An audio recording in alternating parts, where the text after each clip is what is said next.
1 p.m. Eastern, Denver Broncos 3-7, 1-4 on the road at Carolina Panthers, 3-8, 3-3 at home. Bank of America Stadium, Charlotte, North Carolina, 61 Fahrenheit, mostly sunny, 14 miles per hour.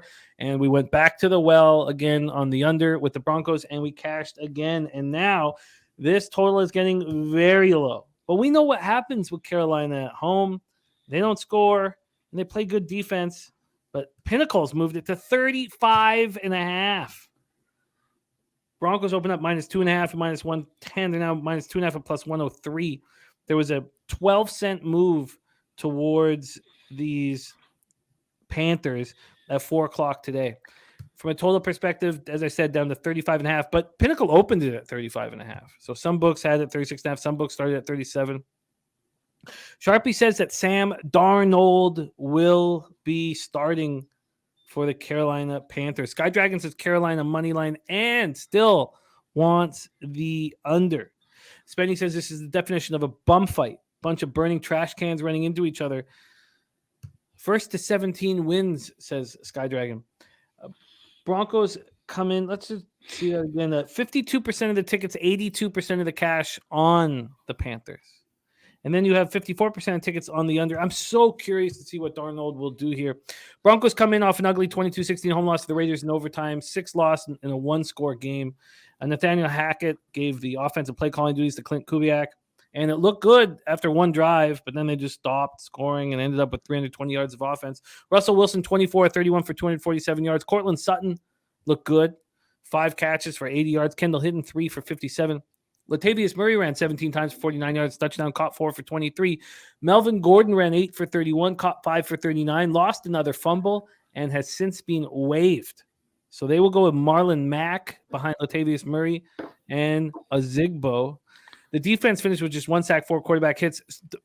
Devontae Adams making Surtain look so bad was shocking there in overtime.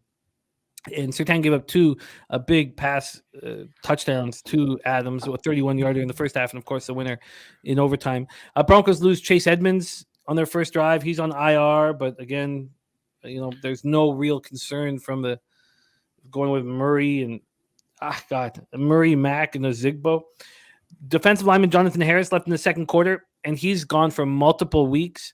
And Randy Gregory's been out with a knee injury since week 4. He's been eligible to return to practice since week 10, and they've not made a designation to open a window to begin that process. So they're taking a cautious approach with him as he works his way back. As Hackett says, he's day-to-day, and we want to make sure it's done the right way when we activate him. Panthers coming off a 13-3 loss at Baltimore. Baker Mayfield was terrible again. They were 3 of 12 on third down. Terrace Marshall had 3 catches for 76 yards. No one else caught for more than 26 yards. The running game was abysmal. 17 carries for 36 yards. Deonta Foreman, 11 for 24. He'd rushed for 389 yards and 4 touchdowns in the previous 4 games. Shi Smith fumbled twice, losing one of them. The defense battled, kept them in it, held the Ravens to 308 yards.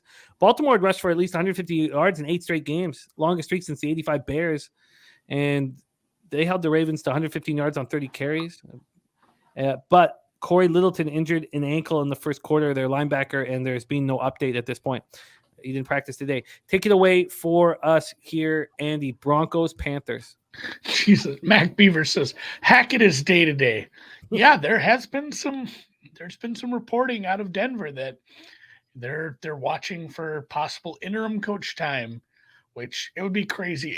It takes so much to get fired during your first year. To have 2 guys in a row to it would be something amazing. And I mean, Urban Meyer was a completely different case. I mean, he was just a shitheel. Hackett is just super bad, in way over his head. This Denver offense has been abysmal.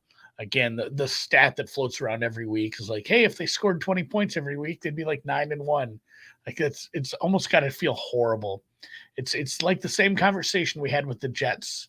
Do you feel like you let your defense down, Zach Wilson? Like, why aren't we asking Russell Wilson that every week? Because he's supposed to be a good quarterback, a leader of men, someone who elevates this offense. And this offense has been horrible, and this defense has been championship level. This is one of the better defenses you'll see, and it's just not any fun because the team isn't winning. It's a trash product, and yeah, this I'm tempted to take this under. I won't, because it's finally it's too low. for me to take a Denver under, as many of those as I've taken this year. But Christ on a bicycle. Do you remember when they started a wide receiver at quarterback and essentially had, a bunch of players missing for COVID, Jimmy? The Kendall Hinton game? That total was higher than this. They started, there's a game where you started Kendall Hinton at quarterback, and the total is higher than a game you're starting Russell Wilson at quarterback. That's the state we're in. And of course, the defense makes a big difference here. And the fact that the Panthers have been pretty bad, and that's a sad sack franchise right now that's traded pieces away and now is starting Sam Darnold, which I don't know if he gets some sort of bump. Sometimes you do get a bump off that just based on we don't have film on this guy this year. I don't know what the game plan is. They might catch us by surprise a little.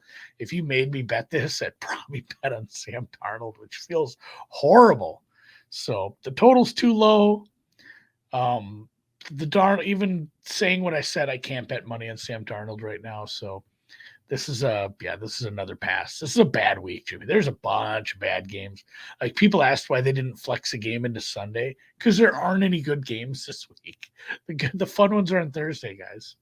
What about the Broncos team total under here? You can get it 19.5. It's not horrible. And that's the other part too. I talked about the Denver defense being historically good. Like, Carolina's defense has been sneaky good, despite at season they're tanking, playing with an interim coach. Burns is great. They have some good secondary pieces. Like, this is a decent defense. Like I said, I was very tempted to just say the hell with it and bet this under. But no, I mean, once you start dealing with a team like Carolina, who they are basically, it's Carolina and the Bears, I think, that are in a race for the second draft spot. If I'm Carolina, I would be wanting to lose some games. And again, players don't tank, organizations do. So no interest in the bum fight this week. I love bum fights myself. I think the Broncos team total under is probably the best angle that I can find in this game. I'm very curious to see what Sam Darnold will do. We just keep cashing these Broncos unders week in and week out. And I wouldn't mind. Finally, they just said, whatever, it's 35 this week. I dare you. I got a 36 here, Yeah, it's 35.5 most places, I think, right now. So, Brady says similar spot to the Raiders last week for Broncos. In my opinion, it's Broncos or nothing, and I choose nothing, says Brady. Harold Williams says Broncos have no choice but to win this game. Carolina, bad team. We see what their defense does at home, and it's strong. Yeah. I don't know. I'm interested. I'm interested. The Broncos aren't going to be able to run the ball, and you got some wind at 14 miles per hour. It's pretty nice, actually, in Charlotte, 61 Fahrenheit. I'm interested in the Broncos team total under here. Let's keep rolling.